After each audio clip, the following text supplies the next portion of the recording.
जंगल के सभी जानवर सुख और शांति से रहते थे। यदि जंगल में कोई भी जानवर गलत काम करता तो शेर खान ने उसे दंड देते थे।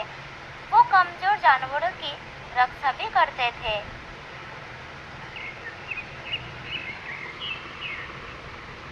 एक दिन शेर खान अपनी गुफा के सामने बैठे थे।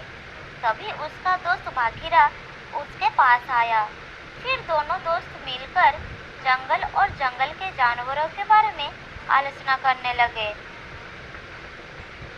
मैं इस जंगल का राजा हूँ। मैं बहुत शक्तिशाली हूँ। मेरे सामने जंगल का कोई भी जानवर टिक नहीं सकता।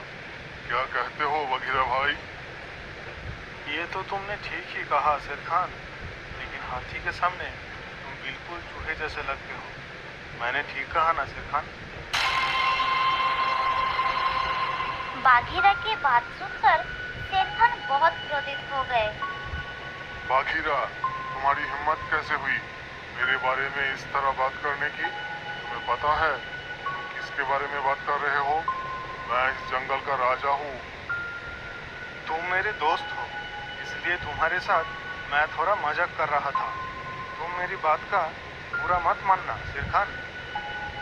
शेर खान नहीं, महाराज कहो महाराज। मैं इस जंगल का राजा हूँ, इसलिए बाकी जानवरों की तरह तुम भी मुझे महाराज कहकर ही बुलाओगे। लेकिन शेर खान, हम दोनों तो दोस्त हैं, फिर भी ऐसा क्यों कह रहे हो? नहीं, आज से हमारी दोस्ती खत्म।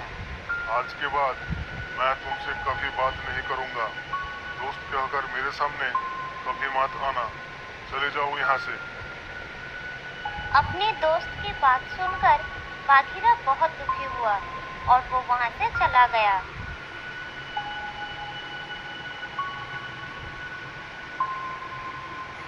उस जंगल में गोलू नाम का एक बंदर रहता था।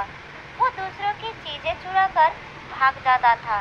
एक दिन गोलू चोरी करते समय शेर खान के एक सिपाही के द्वारा पकड़ा जाता है और उसे शेर खान के सामने विचार के लिए लाया जाता है। गोलू को देखकर शेर खान कहते हैं, गोलू, तुम्हारी चोरियों के किस्से जंगल के दूर दूर तक मशहूर है।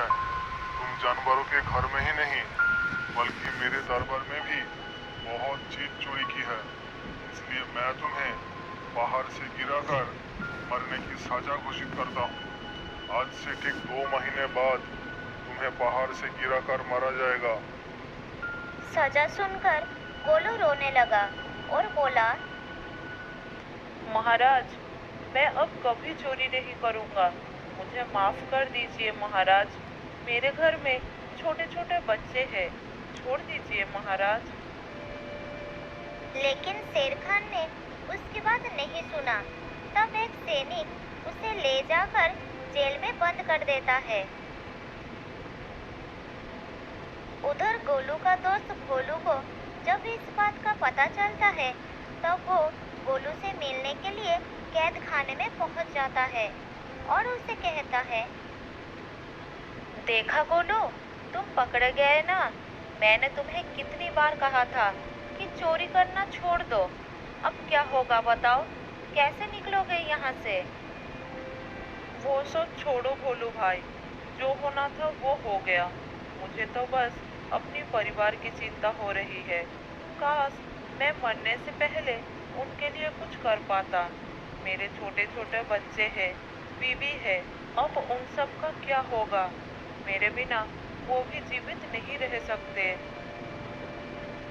गोलू की बातें सुनकर भोलू सोच में पड़ गया। फिर वो शेर खान के पास गया और बोला,